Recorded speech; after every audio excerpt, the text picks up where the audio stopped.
The 1-Year Chronological Bible, King James Version, January 19th. The account of Job is traditionally thought to have taken place around the time of Abraham, Isaac, and Jacob, 2200 to 1800 BC, or shortly thereafter. However, it could have occurred as late as the exile, during the 6th century BC. Prologue. There was a man in the land of Uz, whose name was Job. And that man was perfect and upright, and one that feared God, and eschewed evil. And there were born unto him 7 sons and 3 daughters. His substance also was 7,000 sheep, and 3,000 camels, and 500 yoke of oxen, and 500 she-asses, and a very great household, so that this man was the greatest of all the men of the east. And his sons went and feasted in their houses, every one his day, and sent and called for their 3 sisters to eat and to drink with them. And it was so, when the days of their feasting were gone about, that Job sent and sanctified them, and rose up early in the morning, and offered burnt offerings according to the number of them all. For Job said, It may be that my sons have sinned and cursed God in their hearts. Thus did Job continually. Job's first test.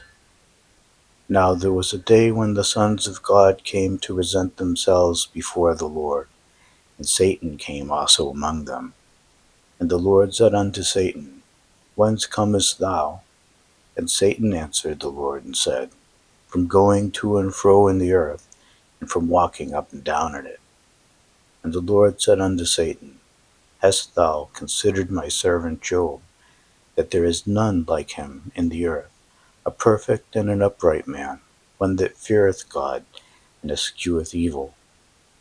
Then Satan answered the Lord and said, Doth Job fear God for naught? Hast not thou made an hedge about him, and about his house, and about all that he hath on every side? Thou hast blessed the work of his hands, and his substance is increased in the land. But put forth thine hand now, and touch all that he hath, and he will curse thee to thy face. And the Lord said unto Satan, Behold, all that he hath is in thy power, only upon himself put not forth thy hand. So Satan went forth from the presence of the Lord. And there was a day when his sons and his daughters were eating and drinking wine in their eldest brother's house. And there came a messenger unto Job, and said, The oxen were plowing, and the asses feeding beside them, and the Sabeans fell upon them, and took them away. Yea, they have slain the servants with the edge of the sword, and I only am escaped alone to tell thee. While he was yet speaking, there came also another and said, The fire of God is fallen from heaven, and hath burned up the sheep and the servants, and consumed them, and I only am escaped alone to tell thee. While he was yet speaking, there came also another and said, The Chaldeans made out 3 bands, and fell upon the camels, and have carried them away, yea, and slain the servants with the edge of the sword. And I only am escaped alone to tell thee. While he was yet speaking, there came also another and said, Thy sons and thy daughters were eating and drinking wine in their eldest brother's house, and behold, there came a great wind from the wilderness, and smote the 4 corners of the house, and it fell upon the young men, and they are dead, and I only am escaped alone to tell thee. Then Job arose, and rent his mantle, and shaved his head, and fell down upon the ground, and worshipped, and said, Naked came I out of my mother's womb, and naked shall I return thither. The Lord gave, and the Lord hath taken away. Blessed be the name of the Lord. In all this Job sinned not, nor charged God foolishly. Job's second test. Again there was a day when the sons of God came to present themselves before the Lord, and Satan came also among them to present himself before the Lord. And the Lord said unto Satan, From whence comest thou? And Satan answered the Lord and said, From going to and fro in the earth, and from walking up and down in it. And the Lord said unto Satan, Hast thou considered my servant Job, that there is none like him in the earth, a perfect and an upright man, one that feareth God, and escheweth evil? And still he holdeth fast his integrity, although thou movest me against him to destroy him without cause. And Satan answered the Lord and said, Skin for skin, yea, all that a man hath will he give for his life. But put forth thine hand now, and touch his bone and his flesh, and he will curse thee to thy face. And the Lord said unto Satan, Behold, he is in thine hand, but save his life. So went Satan forth from the presence of the Lord, and smote Job with sore boils from the sole of his foot unto his crown. And he took him a potsherd to scrape himself withal. He sat down among the ashes. Then said his wife unto him, Dost thou still retain thine integrity? Curse God and die. But he said unto her, Thou speakest as one of the foolish women speaketh. What? Shall we receive good at the hand of God, and shall we not receive evil? In all this did not Job sin with his lips. Job's 3 friends share his anguish. Now when Job's 3 friends heard of all his evil that was come upon him, they came every one from his own place. Eliphaz the Temanite, and Bildad the Shuhite, and Zophar the Naamathite, for they had made an appointment together to come to mourn with him and to comfort him. When they lifted up their eyes afar off and knew him not, they lifted up their voice and wept. They rent every one his mantle, and sprinkled dust upon their heads toward heaven. So they sat down with him upon the ground 7 days and 7 nights, and none spake a word unto him, for they saw that his grief was very great. Job's first speech. After this opened Job his mouth, and cursed his day.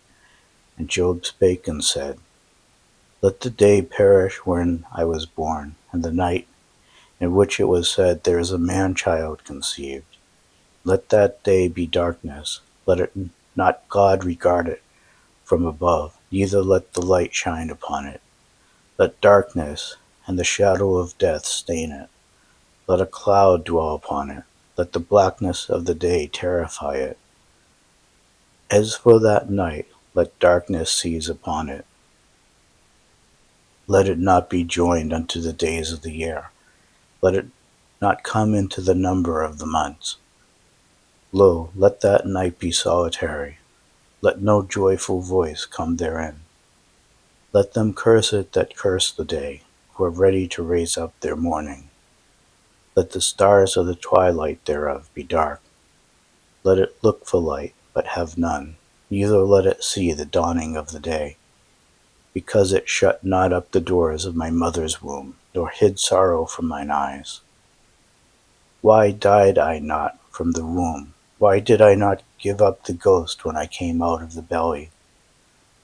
Why did the knees prevent me, or why the breast that I should suck? From now should I have lain still and been quiet.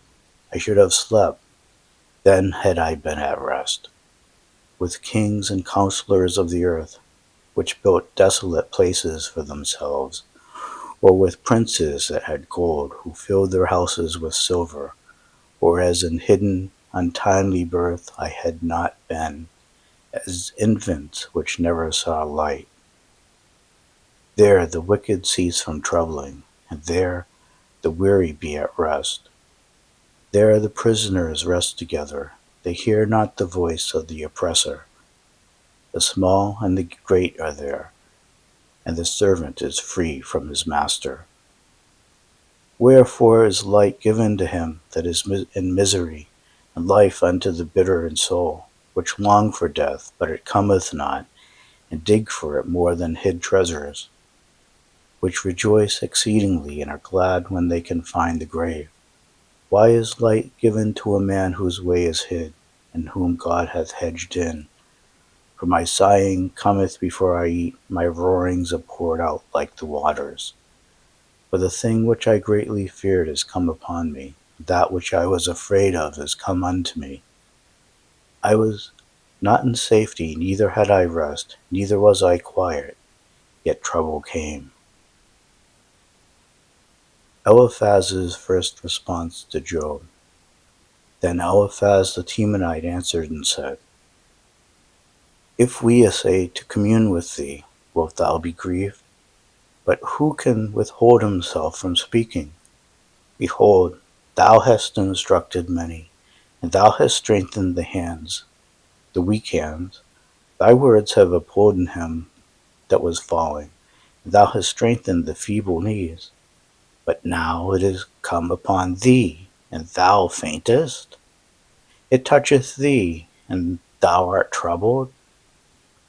Is not this thy fear, thy confidence, thy hope, and the uprightness of thy ways? Remember, I pray thee, whoever perished being innocent, or where were the righteous cut off? Even as I have seen, they that plough iniquity and sow wickedness reap the same. By the blast of God they perish, and by the breath of his nostrils they are consumed. The roaring of the lion, and the voice of the fierce lion, and the teeth of the young lion are broken. The old lion perisheth for lack of prey, and the stout lion's whelps are scattered abroad. Now a thing was secretly brought to me, and my ear received a little thereof.